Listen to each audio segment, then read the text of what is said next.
할렐루야. 함께 묵도드림으로 목요일 새벽 예배를 하나님께 드리겠습니다. 기도하겠습니다.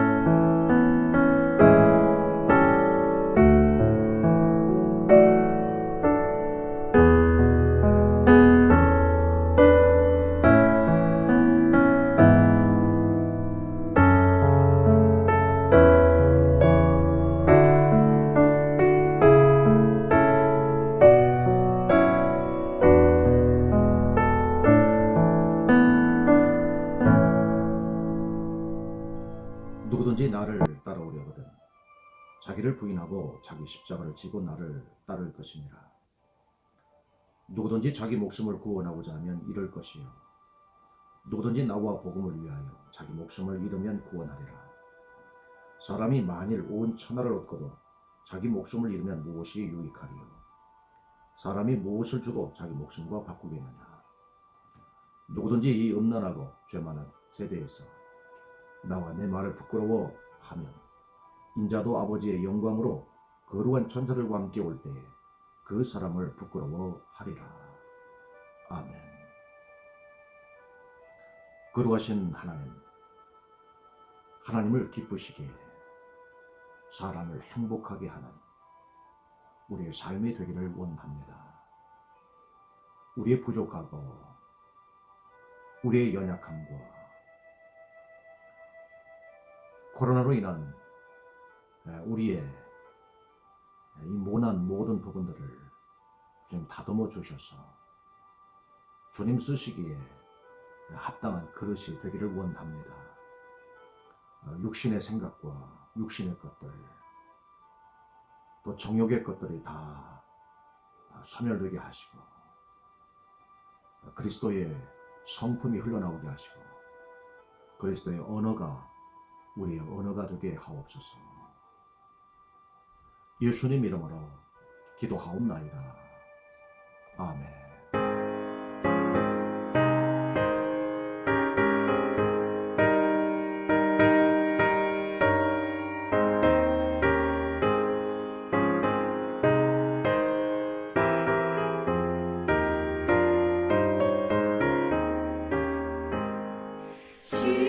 십자가를 내가 지고 주를 따라갑니다. 이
말씀은 고린도전서 5장 1절부터 13절까지입니다.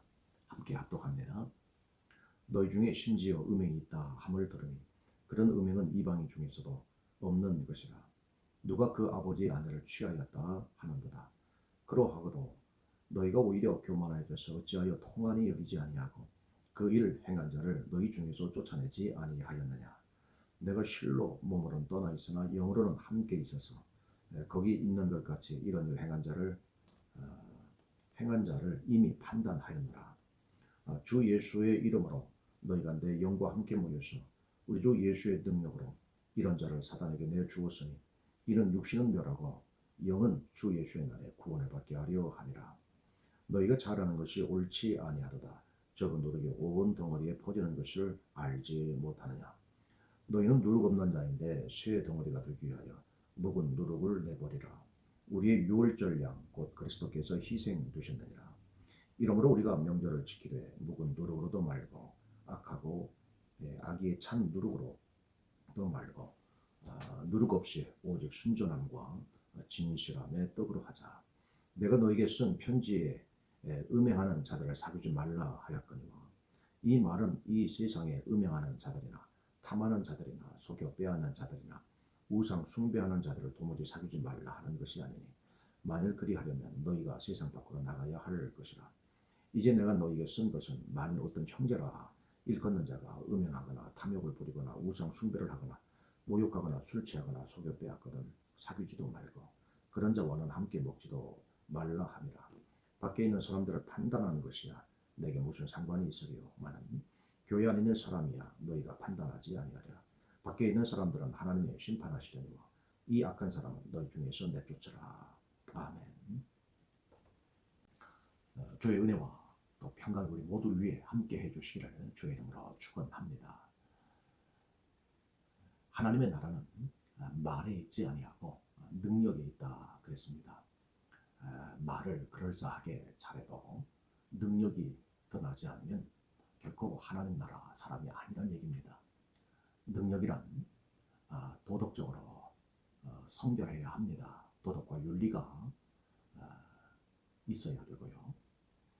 그리고 늘 이 환난 속에서도 즉 어려움이죠. 그 속에서도 의가 있어야 됩니다. 또 진리가 있어야 되고요. 또 고난이라고 하는 역경 속에서도 사랑하고 또 소망을 갖고요. 또 믿음을 보이는 바로 그것이야말로 능력이 되는 것입니다. 쉽게 말하자면 모두가 다 아이고 죽겠다 이렇게 말할 때에 우리는 산다라고 하는 소망을 피력해야 되겠죠. 또 사랑이 없다고 하는 이 시대에 사랑을 보여줘야 되겠습니다. 바로 말에 있지 않습니다. 바로 능력으로 이런 것들을 보이는 것이 하나님 나라, 바로 그 백성에 합당한 삶이다라는 것이 어제 말씀드렸던 4장의 말씀입니다. 오늘 5장은 교회 안에 이런 문제가 있거든 이렇게 해결하라는 그러한 아버지와 같은 바울 사도의 편지입니다. 문제는 한 아들이 계모죠. 계모와 함께 산다는 겁니다.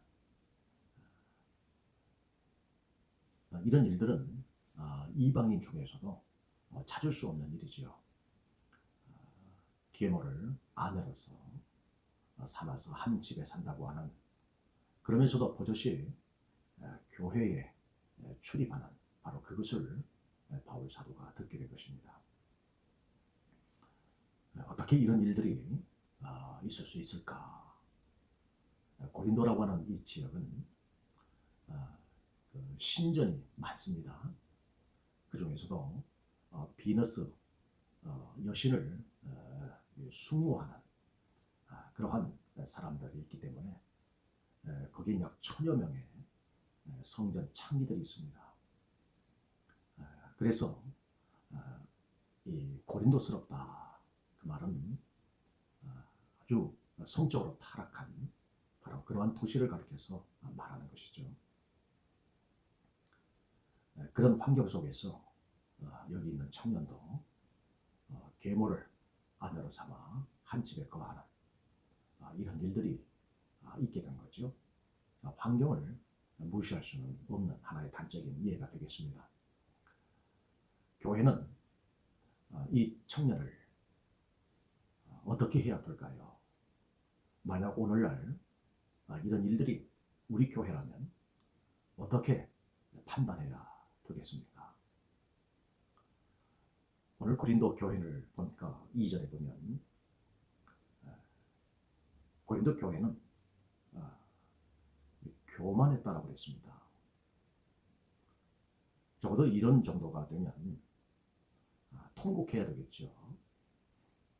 그리고 이 일 행한 사람을 내쫓아야 되겠지만 전혀 고린도 교회는 교만해져서 오히려 이 일 행한 자를 쫓아내지 않았습니다.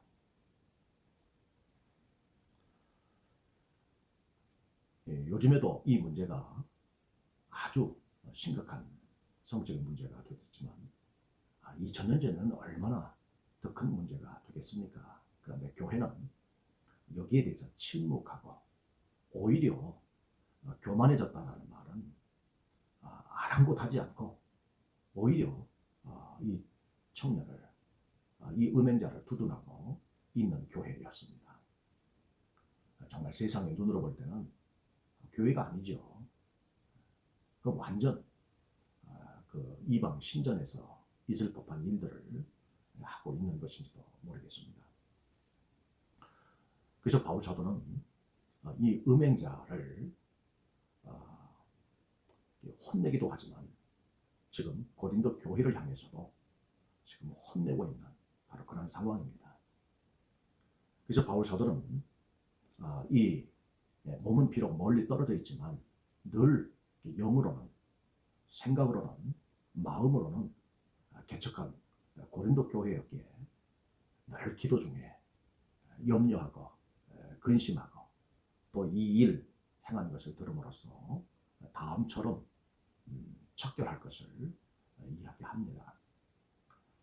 바울 사도는 주저함 없이 이 음행자를 교회에서 쫓으라는 겁니다. 교회가 두둔하지 말고 오늘날에도 이런 일을 행한 자가 드러나거든 쫓으라는 겁니다. 전혀 주저함 없는 바울 사도의 판단이죠. 왜 고린도 교회가 이 음행자에 대하여 이런 결단을 하지 못했을까요? 여기에는 두 가지 이유가 있습니다. 하나는 그릇된 구원론 때문에 그렇습니다. 사람은 육이 있고요. 또 영혼이 있습니다. 우리가 예수님 믿으면 구원받죠. 또 성령 받습니다. 그래서 우리가 구원을 받게 되는 거죠. 우리가 구원을 받았지만 아직 완성은 되지 않았습니다. 그래서 우리는 여전히 이 육에 있는 습성을 죽여야 되겠고요. 그래서 우리 영은 더욱 하나님을 찾아가는 그러한 영이 되어야 됩니다. 그래서 이 육은 이제 죽지만 영은 결코 죽지 않지요. 그러나 죽으시면 이 죽었던 몸도 살아나서 새로운 부활체를 얻어 이제 하나가 되는 구원의 완성이 되는 그날이 있습니다. 이것을 우리는 시간적 이원론이다 이렇게 이야기를 합니다만 오늘 이 고린도 교회의 그릇된 구원이란 예수님 믿고 구원받지요. 그리고 성령을 받으면 이들은 영도 몸도 구원의 완성에 이르렀다라고 이야기를 합니다. 특히 성령 받고 은사가 나타나죠. 그래서 고린도 교회는 이 방언의 은사를 받으면 아주 대단한 사람으로 여겼습니다. 그래서 이 사람이야말로 구원이 완성된 사람으로 본 거예요. 왜냐하면 이상한 말을 하잖아요. 그래서 구원이 완성됐기 때문에 몸으로는 무엇을 해도 괜찮다. 이런 그릇된 또 자유가 있었던 겁니다. 그래서 고린도 교회는 그릇된 구원관과 그릇된 자유 때문에 이 음행자를 보고도 교회는 어떠한 조치를 하지 않고 침묵했다는 것입니다. 그러나 바울 사도는 이 음행자를 당장 내쫓아라 이야기를 합니다. 왜 그래요? 그것은 이제 아래에 나오는 이것은 한 음행자의 문제뿐이 아니라 결국 교회의 문제라는 겁니다. 그래서 오늘 5장은 이 음행자와 교회와의 관계예요. 그래서 음행자는 내쫓아라. 아주 단호하죠. 교회는요, 순결함 그리고 진실함으로 교회가 무장해야 된다. 이렇게 클리어하게 말씀해주고 있습니다. 이제 우리가 교회가 해야 될 바로 이 순전함과 진실함에 대해서 살펴보면 4절에 이 음행자를 이제 교회는 내쫓아야 됩니다. 근데 이 권위가 중요한 부분인데 여기 주 예수의 이름으로 그러니까 예수님의 권위로 이 음행자를 내쫓으라는 거예요. 그리고는 이런 자를 사단에게 내주라. 육신은 멸하고 영은 주 예수의 날에 구원을 받게 하려 함이라 그랬습니다.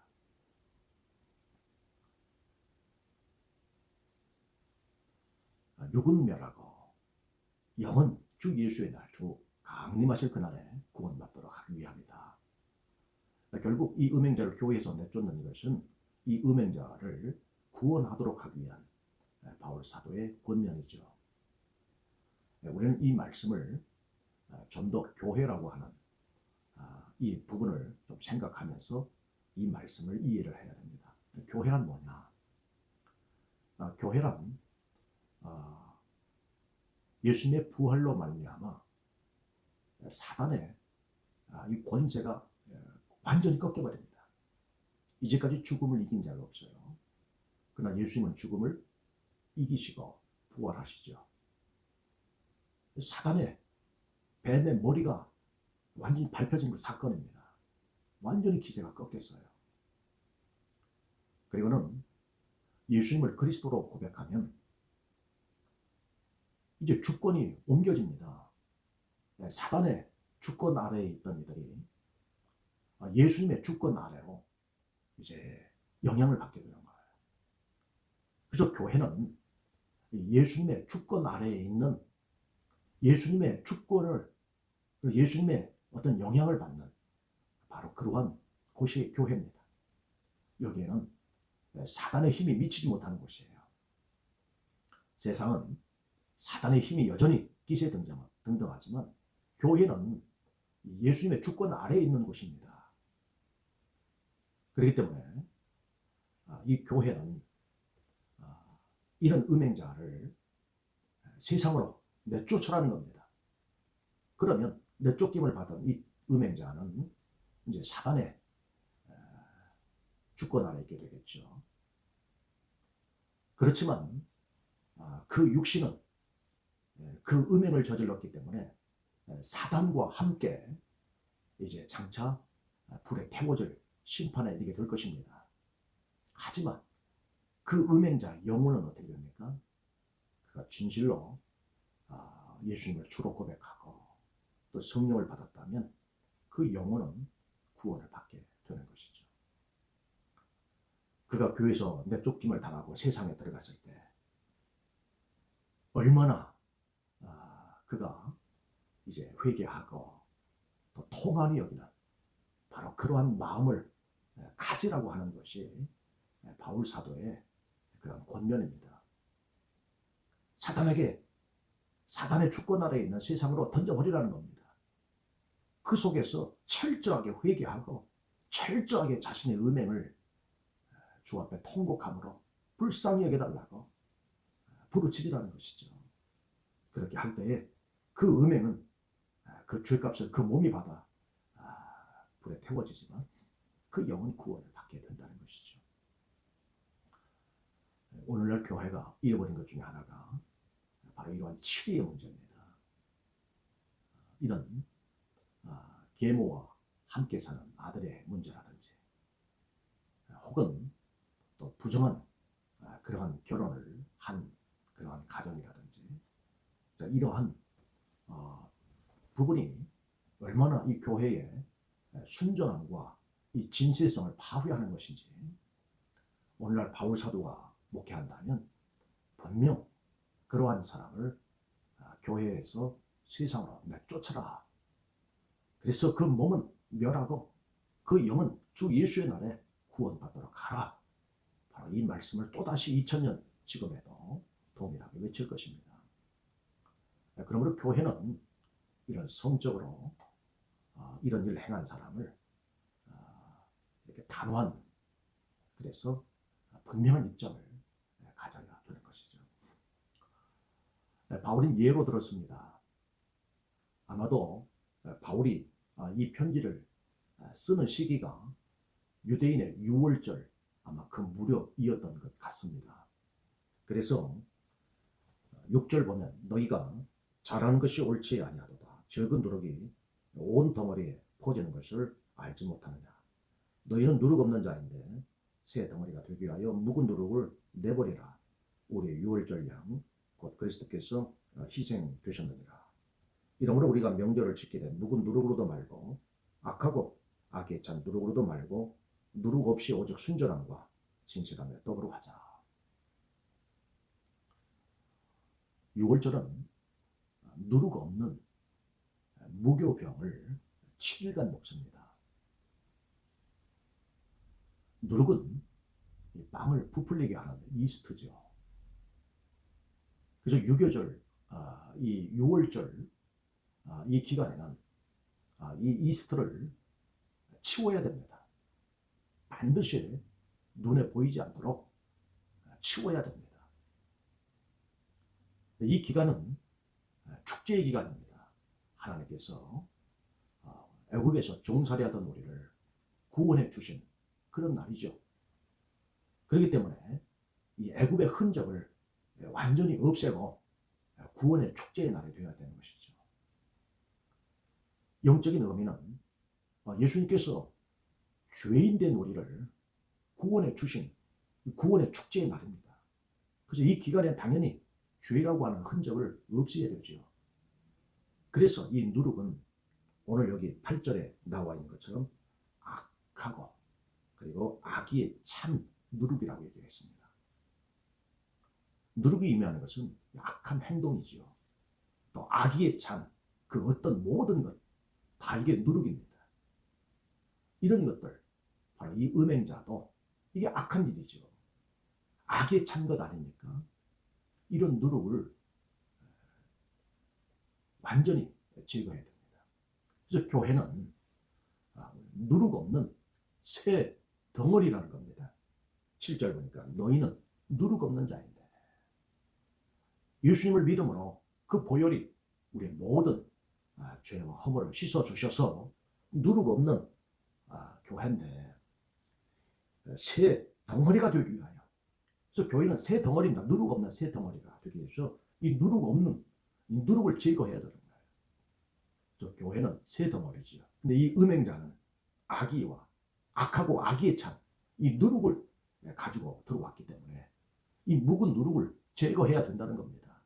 그래야 진정한 6월절의 구원의 축제가 된다는 거죠. 이 묵은 누룩을 없애야 하듯이 6월절 기간 7일 동안 치워야 되듯이 교회는 이런 음행자를 반드시 세상 밖으로 쫓아가는 그런 바울의 아주 엄명한 말씀이죠.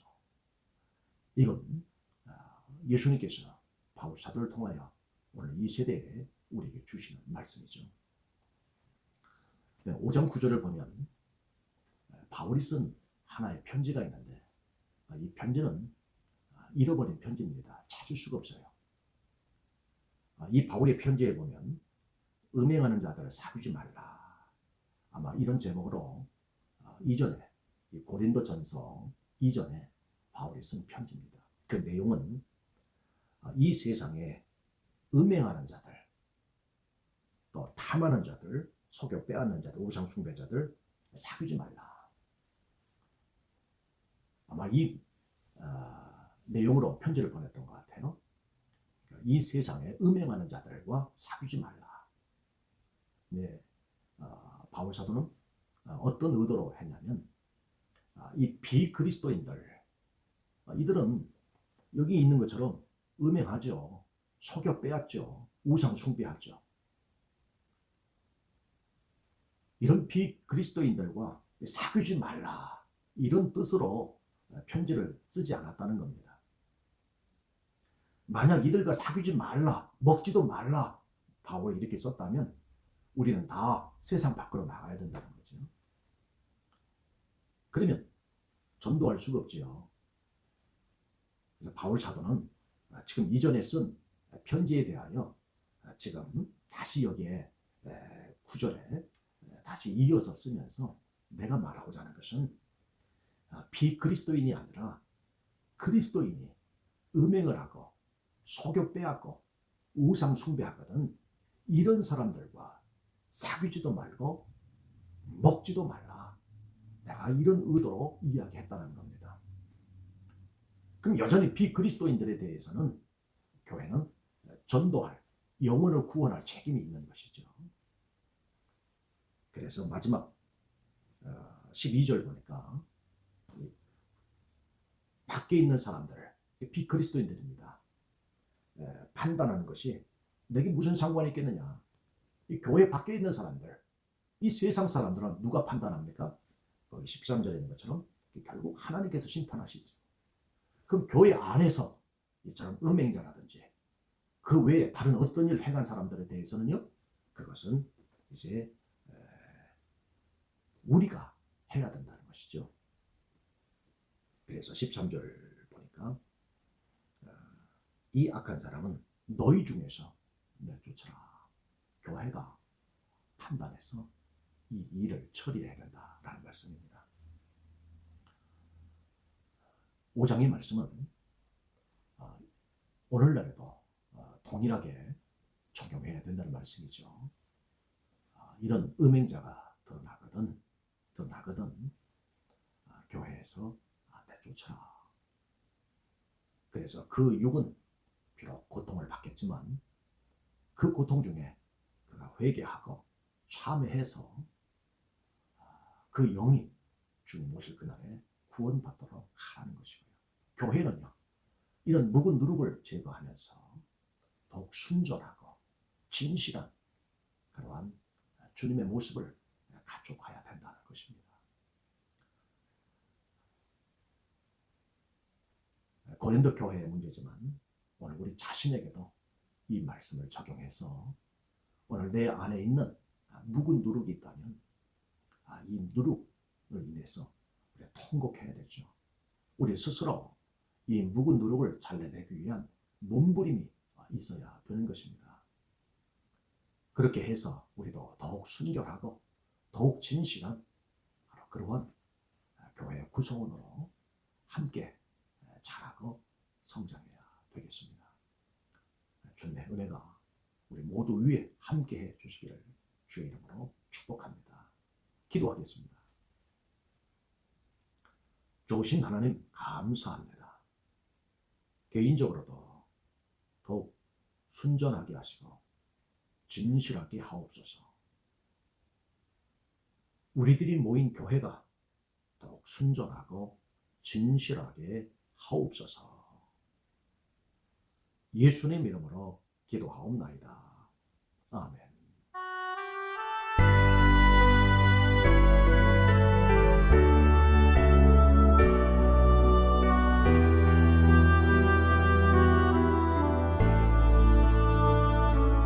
여호와는 내게 복을 주시고 너를 지키시기를 원하며 여호와는 그